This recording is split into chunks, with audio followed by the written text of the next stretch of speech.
Student welcome to Jayashree teaching class. এখন আমরা class 9 এর তৃতীয় পর্যায়ক্রমিক মূল্যায়ন 2024 এর ভৌত বিজ্ঞান থেকে মডেল 4 and 5 এর সমস্ত শর্ট প্রবলেমগুলো সলভ করব। দেখো কি রয়েছে। দৈর্ঘ্য মাপার সবচেয়ে বড় একক হচ্ছে বি পারসেক। যে রাশির একক 4টি মৌলিক একক দ্বারা গঠিত সেটা হয়ে যাবে আপেক্ষিক তাপ। 1 কেজি ভরের কোনো বস্তু 2 সেকেন্ডে 20 মিটার পার সেকেন্ড থেকে 30 মিটার পার সেকেন্ড বেগ পরিবর্তন করতে যে পরিমাণ বল প্রয়োগ করতে হয় 5 নিউটন। প্রদত্ত কোন সম্পর্কটি সঠিক? সেটা হচ্ছে বেগ সমান দূরত্ব বাই সমান।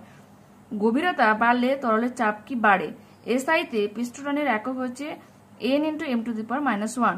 কোনো তরলকে নাড়ালে এটি শেষ পর্যন্ত এসে স্থির হয়ে যায়, এর কারণ হলো পৃষ্ঠটান। কোনো সম্পূর্ণ দৃঢ় বস্তুর ইয়ং গুণাঙ্কের মান হয়ে যাবে সি অসীম। বল সরণ লেখচিত্র দ্বারা সীমাবদ্ধ ক্ষেত্রফল নির্দেশ করে ডি কার্য। এরপর হচ্ছে এসআইতে তাপের যান্ত্রিক তুলনাঙ্কের মান হয়ে যাবে 4.2 জে পার ক্যালোরি, জুল পার ক্যালোরি। এরপর রয়েছে নিম্নলিখিত প্রশ্নগুলোর অতি সংক্ষিপ্তে উত্তর দাও। ঠিক আছে, যেখানে বলেছে দেখো 420 জুল কার্য কত পরিমাণ তাপে রূপান্তরিত হয়। ঠিক আছে, দেখো এটা করে দিয়েছি আমি।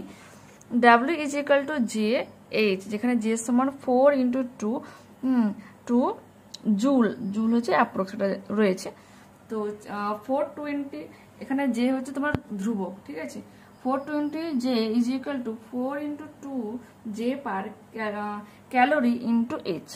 ঠিক আছে, এখানে H সমান কি হয়ে যাবে 420 J বাই 4.2, এখানে পয়েন্ট তুলে দিয়ে আমি 10 দিয়ে কাটাকাটি করলাম। তোমাদের এখানে জুল জুল কাটাকাটি হয়ে 10 যা 100 ক্যালোরি কিন্তু আনসারটা হয়ে যাবে। পরের প্রশ্ন বলেছে পর্যায়কাল কাকে বলে? ঠিক আছে, দেখো এখানে লিখে দিয়েছি তরঙ্গের গতিপথের উপর কম্পনশীল কোনো বস্তু কণার একটি পূর্ব তরঙ্গ সৃষ্টি করতে যে সময় লাগে তাকে পর্যায়কাল বলে। পর্যায়কাল ও কম্পাঙ্কের মধ্যে সম্পর্ক কি? কম্পাঙ্কের মধ্যে কম্পাঙ্ক f সমান 1 / পর্যায়কাল। এরপর বলেছে অনুদৈর্ঘ্য তরঙ্গের একটি উদাহরণ হয়ে যাবে স্প্রিং এর প্রতিটি কণার কম্পন। ঠিক আছে, এরপর কি বলেছে যে 1.6 মিটার তরঙ্গ দৈর্ঘ্যের একটি শব্দ তরঙ্গের বেগ 320 মিটার পার সেকেন্ড হলে শব্দের কম্পাঙ্ক কত? ঠিক আছে, এটা হয়ে যাবে কত? 200 হার্জ। এরপর বলেছে কি? এরপর বলেছে আমাদের যে সুরযুক্ত শব্দের বৈশিষ্ট্যগুলি কি কি? তোমার প্রাবল্য, তীক্ষ্ণতা ও গুণ। অসম্পৃক্ত বাষ্প বলতে কি বোঝায়? নির্দিষ্ট উষ্ণতায় কোনো আবদ্ধ স্থানে যদি ওই উষ্ণতায় সর্বাধিক বাষ্প অপেক্ষা কম উষ্ণতা উপস্থিত থাকে, ঠিক আছে,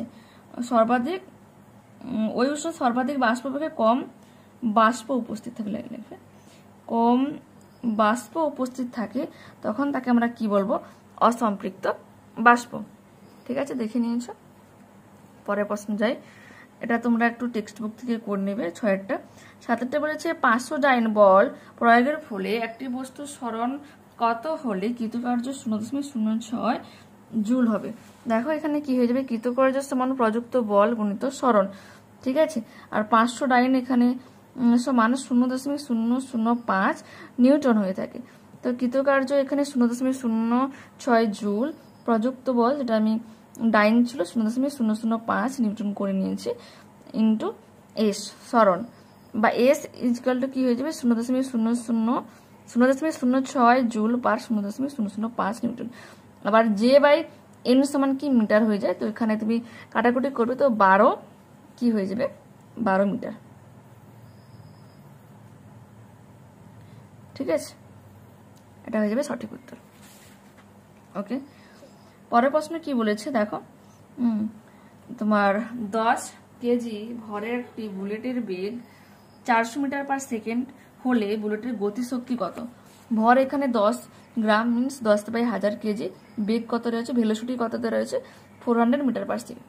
সো গতিশক্তি k = কি হবে? ½ mv²।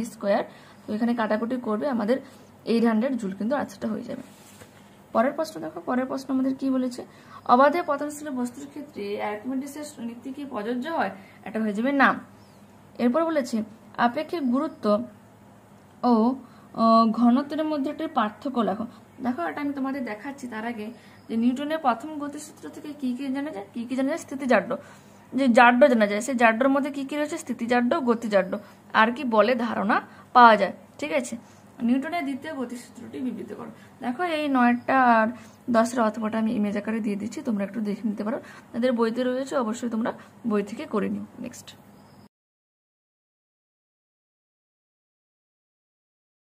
পার্ট বি কেমিস্ট্রি দেওয়া রয়েছে। নিউটন আবিষ্কার করেন এ স্যাডউইক প্রদত্ত কোন গ্যাসটির ক্ষেত্রে এসটিপিতে 22.4 এল, আয়তনের ভর 44 গ্রাম হবে। এটা সি CO2 জলে গ্লোবাল লবণের দ্রাবতা তাপমাত্রা বৃদ্ধির সঙ্গে বৃদ্ধি পায়। AgNO3 জলীয় দ্রবণে দ্বারা শনাক্ত করা হয় H2SO4 কে। ঠিক আছে, কালিফর্ম শব্দটি যার সঙ্গে সম্পর্কিত সেটি হচ্ছে ব্যাকটেরিয়া। ক্লোরোফর্ম আর বেনজিনের মিশ্রণ পৃথক করা যায় আংশিক পাতনের মাধ্যমে। কঠিন কঠিন দ্রবণের উদাহরণ হচ্ছে ব্রোঞ্জ। কঠিন কঠিন দ্রবণ একটি সমযোজী যৌগ যার জলীয় দ্রবণ অম্লধর্মী মিশ্রণ হবে HCl। অ্যান্টাসিড হিসেবে ব্যবহৃত হয় MgOH এর হোল 2। 1 গ্রাম পরমাণু অক্সিজেনের ভর হলো 16 গ্রাম। বাম স্তম্ভ ডান স্তম্ভ 1 হয়ে যাবে C, ইমালশন 2 হয়ে যাবে A, নাইট্রেট মূলক জল ও সরষের তেলের মিশ্রণ হয়ে যাবে E, পৃথকীকরণ ফানেল উভধর্মী অক্সাইড হয়ে যাবে D, জিঙ্ক অক্সাইড, আর কীটনাশক ও পেস্টনাশক হয়ে যাবে B, DDT। এবার মডেল 5 দেখো। তোমার গ্রুপ এ একই বলেছে H গভীরতা, D ঘনত্বের তরলের অভ্যন্তরে চাপ P হলে P সমান কি হয়ে যাবে HDG। পরমাণু নিউক্লিয়াসে স্থায়ী হয় যে বলের প্রভাবে সেটি হচ্ছে A, নিউক্লিয় বল। মাত্রাহীন কিন্তু একযুক্ত রাশি হচ্ছে C, ঘনকোণ। কোনো বস্তুর বেগ দ্বিগুণ হলে গতিশক্তি কি হয় 4 গুণ হয়। স্থায়ীতে ঘর্ষণের একক হয়ে যাবে option number C. 6 option number তোমার বি, ঘনত্ব হ্রাস পায় হয়ে যাবে সঠিক উত্তর। শব্দ হলে অনুদীর্ঘ স্থিতিস্থাপক তরঙ্গ। 1 মোল অক্সিজেন গ্যাস বললে পদার্থ কোন বক্তব্যটি সঠিক নয়? অ্যাভোকাডো সংখ্যক অক্সিজেন পরমাণু। সাবান ও ডিটারজেন্ট হলো একটি ইমালশন কারক। অ্যাসিড ও ক্ষার উভয়েরই সঙ্গে বিক্রিয়া করে H2 গ্যাস উৎপন্ন করতে সক্ষম একটা ধাতু হচ্ছে জিঙ্ক। পদার্থ কোনটি আম্লিক অক্সাইড CO2। জল ও চিনির মিশ্রণ কি পৃথক করা যায়? A, পাতন পদ্ধতিতে জলের শৈবালের অতিবৃদ্ধির জন্য দায়ী হয়ে যাবে B, ফসফেট। এরপর আছে গ্রুপ বি দেখো। অবাধে পতনশীল বস্তুর ক্ষেত্রে কোনটি স্থির রাশি অভিকর্ষজ ত্বরণ? 1 ঘনমিটার আয়তনের জল কত লিটার আয়তনের জলকে প্রকাশ করে? 1000 লিটারকে। পীড়ন বিকৃতির মধ্যে কোনটি মৌলিক বিকৃতি? কার্যের মাত্র এখানে x, y এবং z এর মান কত? তোমার x হয়ে যাবে 1 আর y হয়ে যাবে 2 আর z হয়ে যাবে কি -2। একটি বস্তুর উপর তার ওজন দ্বারা প্রতিমিত বল প্রযুক্ত হলে তার ত্বরণ কি হয়ে যাবে 0। এখানে দেখো তোমার mL² t-2 হচ্ছে কার্যীয় মাত্রীয় একক, যেহেতু m এর মাথায় কিছু নেই সেজন্য 1 দিয়েছে। তারপর কি রয়েছে? নিউটনের গতিসূত্রগুলির মধ্যে কোনটি জার্ডের সূত্র নামে পরিচিত প্রথম গতিসূত্র? ক্রিয়া প্রতিক্রিয়া একই বস্তুতে কাজ করে, এটা মিথ্যা। ঠিক আছে, হ্যাঁ, মানে তুমি একটা বস্তুতে যে কাজ করলে সেই বস্তুটা তোমার কিন্তু রিপিট আবার কাজ তোমার উপরে কিন্তু বল প্রয়োগ করলো। কার্যের ব্যবহারিক একক কি? জুল। m ভরের একটি কণার ভরবেগ p হলে ওর গতিশক্তি কি হয়ে যাবে? p²/2m। শব্দের কম্পাঙ্কের একক কি? h, z বা হাজ। স্টেথোস্কোপ শব্দের কোন ঘটনার ব্যবহারিক প্রয়োগ? শব্দের প্রতিফলন। ঠিক আছে, এরপর রয়েছে দেখো শব্দ নির্বন্ধ কি? তোমাদের এটা আমি ছায়া থেকে 290 পেজে দেখাই যে কোনো শব্দ শুনলে তার রেস আমাদের মস্তিষ্কে মোটামুটি 0.1 সেকেন্ডে স্থায়ী থাকে। এই 0.1 সেকেন্ডের সময়কালের মধ্যে একাধিক শব্দ কানে এলে আমরা ওই শব্দগুলিকে পৃথকভাবে শনাক্ত করতে পারি না, এই সময়কালকে শব্দ নির্বন্ধ বলা হয়। ঠিক আছে, যেখানে পরের প্রশ্ন আমাদের রয়েছে শিশিরাঙ্কের সংজ্ঞা দাও। 263 পেজে রয়েছে, তোমাদের দেখিয়ে দিচ্ছি। দেখো, বায়ুমণ্ডলে সর্বদা কম বেশি জলীয় বাষ্প উপস্থিত থাকে। বায়ুতে উপস্থিত জলীয় বাষ্পের পরিমাণ ওই মুহূর্তে উষ্ণতার উপর নির্ভরশীল। উষ্ণতা বেশি হলে বায়ুর জলীয় বাষ্প ধারণ করার ক্ষমতা বেশি হয়। দিনের বেলা উষ্ণতা বেশি থাকার জন্য বায়ুর জলীয় বাষ্প ধারণ করার ক্ষমতা বেশি হয়। তাই সাধারণত দিনের বেলায় বায়ু তার মধ্যে উপস্থিত জলীয় বাষ্প দ্বারা সম্পৃক্ত হয় না। রাত্রিতে ভূপৃষ্ঠ তাপ বিকিরণ করে শীতল হয়, ফলে ভূপৃষ্ঠ সংলগ্ন বায়ুমণ্ডলে শীতল হয়। তখন বায়ু জলীয় বাষ্প ধারণ করার ক্ষমতাও কমে যায়। এইভাবে বায়ুমণ্ডলে তাপমাত্রা কমে গেলে, হ্রাস পেলে একটা নির্দিষ্ট তাপমাত্রার বায়ু তার মধ্যে উপস্থিত জলীয় বাষ্প দ্বারা সম্পৃক্ত হয়। এই নির্দিষ্ট তাপমাত্রাকে স্থিতিস্থাঙ্ক বলে।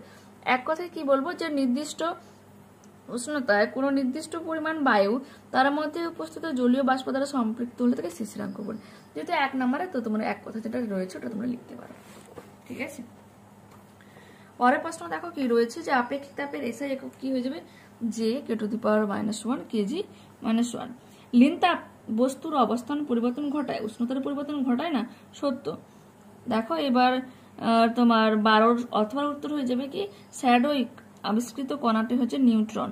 পদার্থ কোন পরমাণু দুটি পরস্পর আইসোটোপ, ঠিক আছে, এটা হয়ে যাবে কি, যে 24A12 আর 25C12, এদের মধ্যে পরমাণু ক্রমাঙ্ক কিন্তু কি রয়েছে, দেখো 1 রয়েছে, এই তো।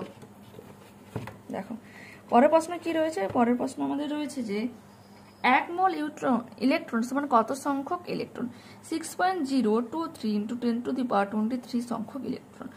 2 মোল অ্যামোনিয়ার অণুর ভর কত হয়ে যাবে, 34 গ্রাম। সম্পৃক্ত দ্রবণের উষ্ণতা বৃদ্ধি করলে এটি কোন দ্রবণে পরিণত হয়, অসম্পৃক্ত দ্রবণে। উষ্ণতা বাড়লে দ্রাবকতা কমে যায় এমন একটি পদার্থের নাম কলিচুন। একটি উদ্বায়ী অজলীয় দ্রাবকের নাম পেট্রোল। বিশুদ্ধ জলে অ্যাসিড যোগ করলে পিএইচ এর মানে পরিবর্তন কি হয়, হ্রাস পাবে। ZnO উভধর্মী অক্সাইড, সত্য। মিল্ক অফ ম্যাগনেসিয়াম প্রধান উপাদানটি হবে MgOH এর হোল 2।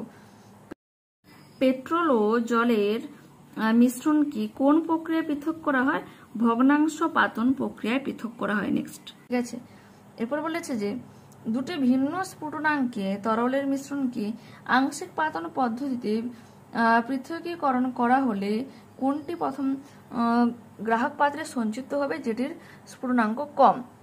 বিওডি কথাটির প্রণাম বায়োলজিক্যাল অক্সিজেন ডিমান্ড। জলের দুটি নমুনা, একটি Mg বাইকার্বনেট, অন্যটি Ca সালফেট লবণ দ্রবীভূত রয়েছে, কোনটি ক্ষারতা বেশি হবে, Ca এর সালফেট। জলীয় দ্রবণ কোন দূষণের জন্য নকমি সিনড্রোম রোগ দেখা যায়, ফ্লোরাইড দূষণ। ঠিক আছে, দেখো এটা আমার একটু ডাউট রয়েছে, আমি এটা দেখে এরকম কমেন্টে পিন করে দেবো যদি রং থাকে। ঠিক আছে, if you like this video please to like, comment and please share this video. Okay, by.